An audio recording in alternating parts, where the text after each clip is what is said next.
आइए हम वचन की ओर चलते। 10 कुँवारियों का दृष्टांत। हालेलुया। आज हम पढ़ेंगे। 10 कुँवारी लड़की थी और उसमें से 5 थी समझदार बुद्धिमान स्त्री और 5 जो थी वो निर्बुद्धि थी, मतलब वो बुद्धिमान नहीं थी। हालेलुया। आज हम उसके बारे में पढ़ेंगे। तब स्वर्ग के राज्य की तुलना उन 10 कुँवारियों में से की जाती है। किसकी? 10 कुँवारियों में से की जाती है। स्वर्ग के। तब स्वर्ग के राज्य की तुलना उस 10 कुँवारियों में से की जाती है जो अपने दीपक लेकर दूल्हे से मिलने को निकली। जो अपने दीपक को लेकर दूल्हे से मिलने को निकली, उनमें से 5 मूर्ख और 5 बुद्धिमान थी। जो 10 कुँवारी कन्या थी वो 5 मूर्ख थी और 5 बुद्धिमान थी। हालेलुया। और मूर्ख ने जब दीपक लिया तो उन्होंने अपने साथ तेल नहीं लिया। जब मूर्ख स्त्री ने क्या किया? जब अपने दीपक लिया, उसने क्या करा? उसने कुप्पी में तेल नहीं लिया। परंतु जो समझदार होती है उसके बारे में क्या देखते हैं? परंतु बुद्धिमान ने अपने दीपक के साथ कुप्पी में तेल भी लिया। जो बुद्धिमान स्त्री थी ना, उसने दीपक के साथ साथ उसने क्या करा? कुप्पी के अंदर तेल भी भर रखा था। हालेलुया। जब दूल्हे के आने में देर हो रही थी तो वे सब उंगने लगी क्योंकि दूल्हा किस समय आएगा वो कुंवारी कन्या नहीं जानती थी। वो 10 कुंवारी कन्या बिल्कुल नहीं जानते थे कि दूल्हा कब आएगा, किस समय आएगा, कितनी देर लगेगी, उन लोगों को नहीं मालूम था।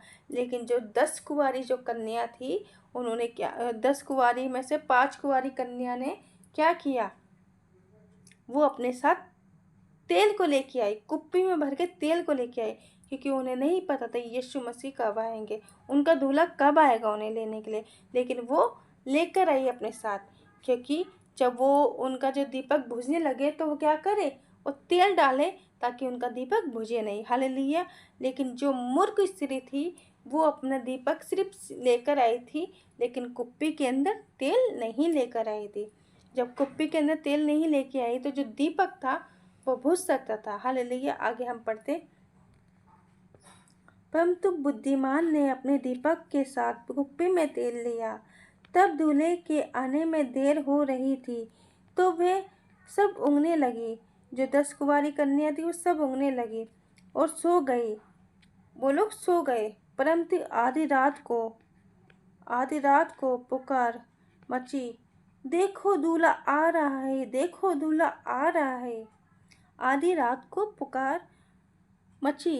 धूम मची और देखो दूल्हा आ रहा है, देखो दूल्हा आ रहा है, उससे भेंट करने चलो।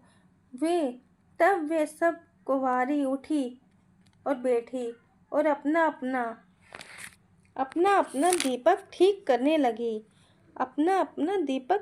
करने लगी। और मूर्खों ने बुद्धिमान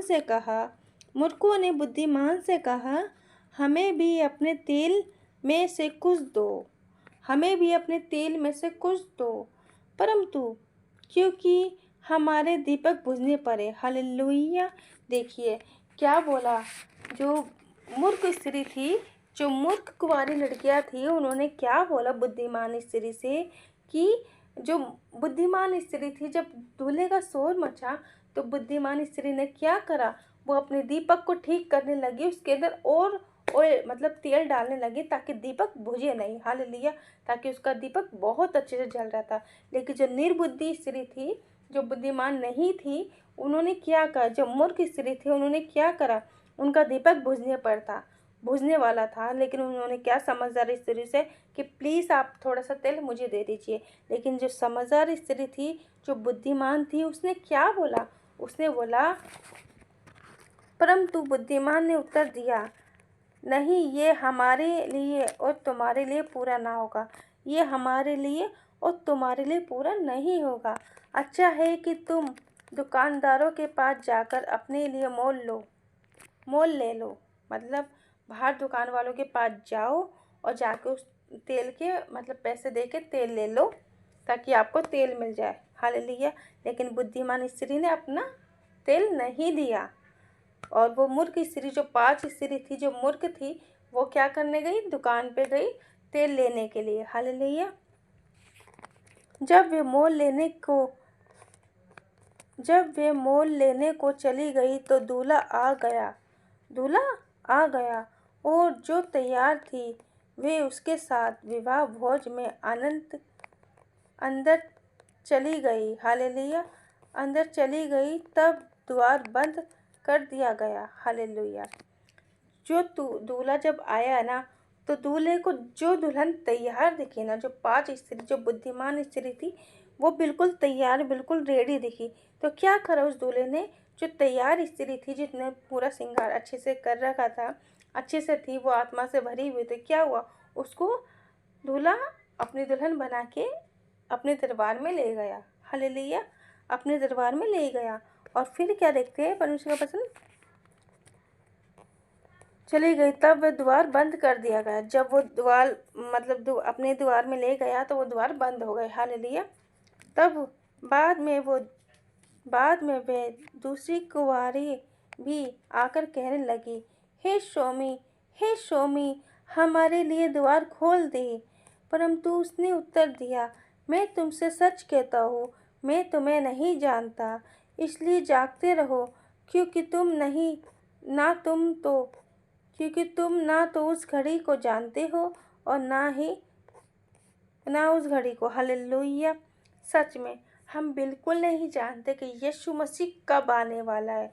जैसे इस कुंवारी स्त्री ने और जो बुद्धिमान स्त्री ने किया।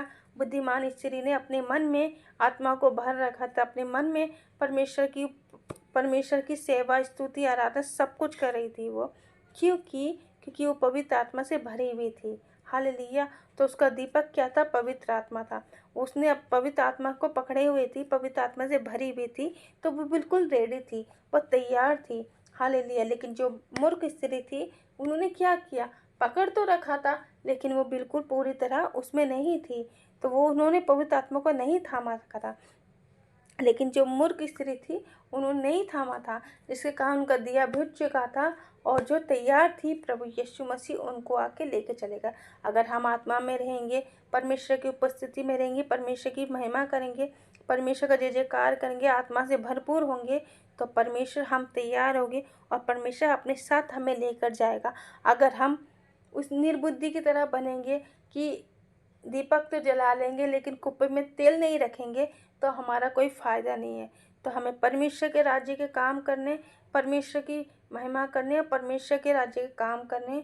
हालेलुया। क्योंकि हम उस घड़ी को नहीं जानते, हम उस विषय को नहीं जानते कि यीशु मसीह कब आएगा।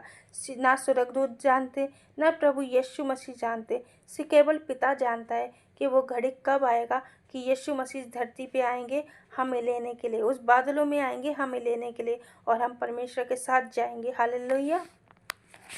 हम प्रभु यीशु मसीह के साथ जाएंगे। इसलिए हमें आत्मा में मजबूत बनना है। तब हम आत्मा में मजबूत बनेंगे तो हम पूरी तरह बुद्धिमान स्त्री की तरह तैयार रहेंगे। लेकिन हम आत्मा में अगर कमज़ोर पड़ जाएंगे और परमेश्वर से दूर जाने लगेंगे तो हमारी आत्मा खराब हो जाएगी। लेकिन हमें आत्मा में आगे बढ़ना है। हालेलुया। परमेश्वर की सेवा, परमेश्वर की महिमा, परमेश्वर की स्तुति करनी है। उस घड़ी का जागते रहो।